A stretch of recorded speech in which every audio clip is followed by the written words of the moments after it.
राधा स्वामी जी कहते हैं, परिवार से बड़ा इस दुनिया में कोई सुख नहीं है। इंसान जब थक हार जाता है, परेशान हो जाता है, तो वो अपनी समस्याएं लेकर अपने परिवार के पास ही जाता है। इंसान अपने परिवार में सुख शांति के लिए अनेकों उपाय करता है, लेकिन काफ़ी बार परिवार में सुख शांति और तालमेल न होने की वजह से परिवार टूट जाता है। तो आज का जो सत्संग का विषय है वो परिवार में सुख शांति के ऊपर ही है, जो सतगुरु महाराज जी ने बहुत ही अच्छा फरमाया है।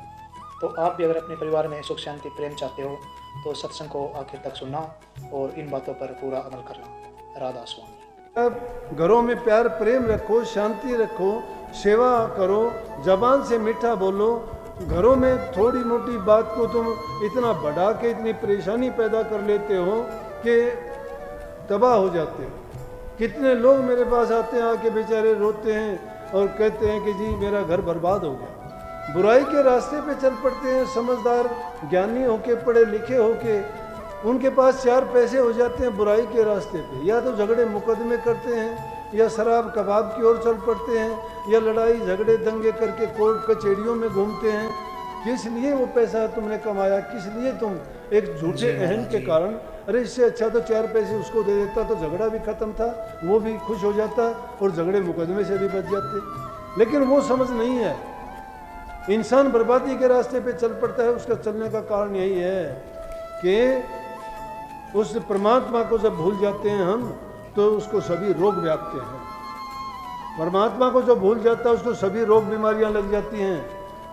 शराब की, झगड़े मुकदमे की, लड़ाई झगड़े की बुराइयां उसको चारों तरफ से घेर लेती हैं। वो उसके लिए निकलना बड़ा कठिन हो जाता है। तो एक ये रास्ता है कि गुरु की शरण में चले गए, टाइम टाइम पर, समय समय पर आप सत्संग सुनते हो। सत्संग में जो सुधार की बातें बताई जाती हैं, उन बातों को अपना के तुम अपने जीवन में उतार लेते हो और घरों में जाके भी दूसरों पर वो लागू करते हो, तो तुम पाओगे कि तुम्हारा घर स्वर्ग से भी अच्छा हो जाएगा।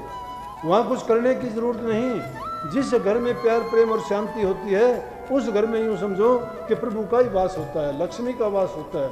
शांति, दुर्गा सब वहाँ पे आती हैं।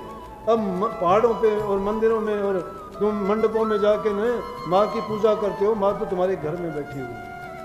मंदिरों में जाके मूर्तियों पर कहीं ताज चढ़ाते हो, कपड़े चढ़ाते हो, प्रसाद बांटते हो, फूलों की माला चढ़ाते हो, जल चढ़ाते हो, क्या फायदा होगा उसका? घर के माँ बाप को तो पानी पीने को भी नहीं देते हो, वहाँ तुम इतने बात करके वाहवाही लूटना चाहते हो, क्या मिलेगा उससे? मन की मलिनता उनसे साफ नहीं होती है। दुनिया भरी में तुम्हारा शायद नाम हो जाएगा कि फलाना व्यक्ति ये करता है, वो करता है, लेकिन मन की सफाई जहाँ नहीं होती है वहाँ भक्ति नहीं। दूसरे की बुराइयाँ करते हो, क्या मिलता है? तुम्हारे पास अच्छा बहुत है करने के लिए, समझने के लिए तुम्हें प्रभु ने बुद्धि दी है, ज्ञान दिया है, विवेक दिया है। उस विवेक और ज्ञान का प्रयोग तभी कर सकते हो जब तुम अच्छे ख्यालात और अच्छे गुणों से भरे हुए होगे।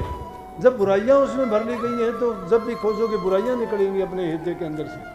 इसलिए अच्छे रास्ते पर अगर चलना चाहते हो, जीवन को संवारना और बनाना चाहते हो, तो उसके लिए सुलभ रास्ता है कि जो सतगुरु ने हमें नाम की दीक्षा दी है और उससे उस नाम से पहले जो नियम और कायदे बताए हैं, उन नियमों और कायदों का पालन करें और नित्य प्रति के उस नाम का सुमरण करते रहें। और जब भी कोई ऐसी बात आती है तो अपने गुरु को याद करें। गुरु को याद करें, क्योंकि गुरु को याद करोगे तो उनके वचन आपके हृदय में आएंगे, मस्तिष्क में वो बात याद आके तुम्हें चेतनता और दिला देगी कि हमें ऐसा नहीं करना चाहिए, क्योंकि गुरु ने ये निषेध बताया था और हम ये कर रहे हैं। इसलिए गुरु की बात को ऊंचा मानते हैं, गुरु को पूज्य इसीलिए कहते हैं, और यही गुरु भक्ति कहलाती है। तो गुरु भक्ति जो करता है, गुरु भक्ति ये नहीं है कभी सोचते हो कि गुरु को तुमने जाके पोशाक चढ़ा दी या उनको गहने चढ़ा दिए या उनको धन दे दिया या और कोई चीज़ दे दी। वो दो या ना दो, वो तो संसारी एक रीति रिवाज है। जो इंसान देता है वो लेता है, जो देता नहीं वो लेता भी नहीं है। प्रकृति का नियम है, जिसको दोगे वो आपको वही मिलेगा। बुराई देते हो आपको बुराई मिल जाएगी, 1 गुना नहीं 1000 गुना मिलेगी। अगर अच्छा किसी का करते हो दूसरे का, तो आपका भी अच्छा हो जाएगा। लेकिन ये भक्ति रूपी धन है, ये तो ऐसा है कि ये दिन दूना और चौगुना होता चला जाता है। इसको चोर चुरा नहीं सकता, कोई इसको बटा नहीं सकता, कोई इसको छीन नहीं सकता। ये तुम्हारी अपनी संपत्ति खुद की होगी। दुनिया की तो चीज़ जितनी भी एकत्रित और संग्रह कर लोगे आप, एक सुई भी साथ लेके नहीं जा सकते। लेकिन भक्ति रूपी धन जो जी महाराज जी। कमा के कर लेगा, उसमें से उसका सुई भर कोई छीन नहीं सकता। वो उसका अगत में काम आओगा। जगत तो यहाँ बनेगी तुम्हारे अच्छे करने से, नेक कामों से, और अगत बनेगी तुम्हारे नाम की भक्ति करने से। जगत और अगत दोनों बनाने के लिए गुरु की शरण ली जाती है। गुरु की शरण में रह के वही जीव सुधर सकता है। अब कोई खुद नहीं संवरना चाहता, उसको हम कैसे संवार देंगे? संवरना तो खुद को चाहिएगा। समझाया उसी को जाता है जो समझना चाहता है, जो जगाया उसी को जाता है जो जागना चाहता है। परंतु जो आदमी जागना चाहता ही नहीं है, लाख कोशिश कर लो नहीं जगेगा। ज्ञानी को ज्ञान दिया जाता है, मूर्खों को ज्ञान कोई नहीं देता, पागलों को ज्ञान कोई नहीं देता।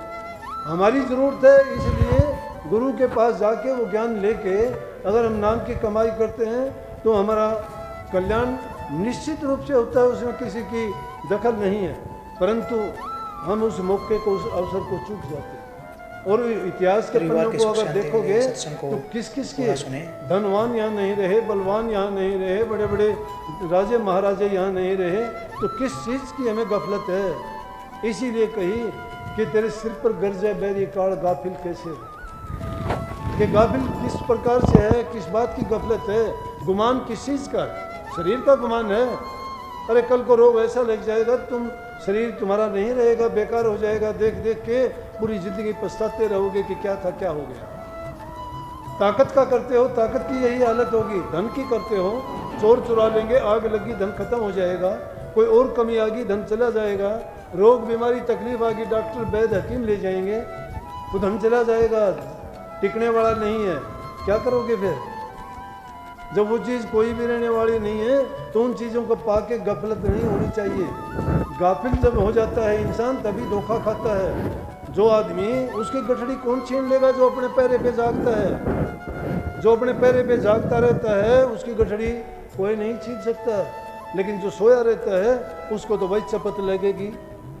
सोवतड़े अंदर गए 84 जागतड़िया ने जुग जीता, रामानंद के कहत कबीरा मंजिले मंजिले जा पहुँचा। मंजिलें मंजिलें मंजिलें अंदर की मंजिलें ना लगा लेना, ये दुनियादारी की भी मंजिल है कि पहले बुराई छोड़ो, घरों में शांति रखो, खान पान को अच्छा रखो, अपनी संगत अच्छे इंसानों में बैठना उठना रखो, जबान के मीठे और सच्चे बनो, झूठ कपट और बेईमानी से बचो।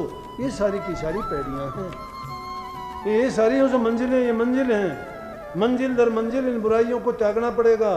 जब इनको त्याग देते हो, जब कहीं आध्यात्मिक मंडलों की ओर तुम्हारा ध्यान जाएगा। और ये बात बना देते हो ना झूठी, 2 मिनट बैठ के कोई कहता है कि मैं ध्यान में प्रकाश देखता हूँ, ध्यान में नूरी गुरु देखता हूँ, या ध्यान में मुझे शब्द सुनाई देते। नहीं, ये आप लोगों की कल्पना है, झूठ बोलते हो, काल्पनिक बातें हैं ये। सच्चाई की बात जिस दिन होगी वो आदमी बताएगा नहीं। किसको बताएगा, क्या बताएगा? बताने लायक बात ही नहीं रहेगी। किसी ने बताई नहीं आज तक। जिसको मिली, जिसने भी पाया उसने गुप्त कर लिया, गुम हो गया वही। बस जो बताया गया अनुमान के रूप में जरूर कह दिया गया। वो तो अगर एक आदमी जो जबान नहीं है उसको कोई अच्छी चीज़ मिल जाती है तो जबान से कैसे बता सकता है? वो जिसके हाथ नहीं है लिखने के तो क्या लिख देगा? उसके लिए कोई भाषा नहीं है। इसलिए जो चीज़ अनुभव करने की है उसको अनुभव करने के लिए तुम्हें पकना पड़ेगा। पकना, छोटे छोटे खेल खिलौने, मटके मटकने जो कुम्हार बनाता है, पकाता है उनको, आवे में डालता है, आवे में डाल के अग्नि में तपाता है। अरे उस सुंदर सोने के गहने कभी नहीं बनते जब तक भट्टी में नहीं तपता। शिष्य को भी इसी प्रकार से तपना पड़ता है। कुम्हार आवा लगाता है, कच्चा घड़ा बनाता है मिट्टी का, घड़े की शक्ल आकृति पूरी होती है, लेकिन वही घड़ा तुम्हें दे दे, उसमें पानी डाल के रख दोगे, बिखर जाएगा घड़ा। थोड़ी देर के अंदर मिट्टी में का है गड़ जाएगी पानी से और वो बिखरा जाएगा। लेकिन 2 तत्व हो गए उसमें। जो मिट्टी तत्व था, जल तत्व मिलाया तो उन्होंने जो क्रिया सृष्टि में होती है कि जल तत्व ने उसको तहस नहस कर दिया, मिट्टी तत्व। लेकिन अग्नि तत्व में डाल के उसको अगर पका दिया तो फिर वो पानी डालने से बिखरता नहीं है। इसी प्रकार से शिष्य को भी एक भक्ति रूपी आवे में पकाया जाता है इसको, और उसको पकाने के लिए बहुत तपन दी जाती है। काफ़ी दिन तक एक मटका तपाने के लिए कम से कम महीना चाहिए। जब कुम्हार उसको पकाने के लिए आवा लगाता है 1 महीने तक उसको छेड़ता नहीं है, तो हमें 2 दिन में ज्ञान कैसे हो जाएगा? पकाई हुई क्या हमारी? कच्चे मटके भी नहीं है हम तो स्वार्थ के हैं। आज स्वार्थ पूरा है तो गुरु के पास हैं। गुरु के पास भक्ति के लिए आता कौन है? मैं कहता हूँ स्वार्थ और लालच के लिए आते हो। अगर तुम्हारा वो स्वार्थ और लालच नहीं है तो गुरु के पास जो निखालस होके आएगा, मैं कहता हूँ वो तो तिराया है, देर लगती नहीं। आप लोग तो गुरु को गुरु की दृष्टि से ही नहीं देखते, गुरु को गुरु की दृष्टि से नहीं देखते। गुरु को तो एक साधन मानते हो कि गुरु ने मेरा ये काम नहीं किया, गुरु ने मुझे धन नहीं दिया, गुरु ने मुझे बेटा नहीं दिया, गुरु ने मेरी रोग बीमारी में तकलीफ ठीक नहीं की।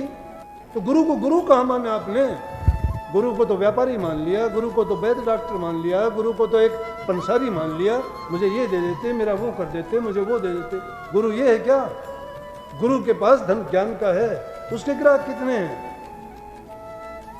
इसीलिए कबीर साहब ने ये बात कही कि गुरु को तुम मानस जानते हो। गुरु को जो मानस जानता है क्या ले लेगा उससे? पत्थर को भी भगवान मानने वालों ने उससे पर्चे ले लिए, वो भी साक्षात प्रकट होके कहने लगे। नामदेव ने तो कुत्ते में भी भगवान को पा लिया था। आग लगी अपने झोपड़े को, नामदेव बाहर गया हुआ है, झोपड़े में आग लगी। लोगों ने पीछे से उसका सामान था कि भगत है बेचारा, सामान बचाओ उसका। कुछ सामान बचा के रख दिया। कहने लगे नामदेव तेरे उसमें घर में आग लगी। नामदेव आता है कि देखता है सामान लोगों ने बचा रखा है, उठा के आग में फेंक दिया। कहने लगा प्रभु ये आपको अच्छा नहीं लगा, ये क्यों बचाया, इसको भी जला देते। साक्षात प्रकट होकर कहते नामदेव तूने मुझे अग्नि समझ लिया, कितना भोला है तेरा भी कोई वो नहीं है। तू मुझे कुत्ता तू मानता है, तू मुझे छान। उसी परमात्मा ने नामदेव की छान छपा दी अगले दिन आकर, नई छान एकदम, उसका जिसका कोई उदाहरण नहीं है, भगवान खुद बनाते। अरे भक्त में सामर्थ्य तो होनी चाहिए, इंसान की क्या बात करते हो? इसलिए गुरु को गुरु मानते ही नहीं हो।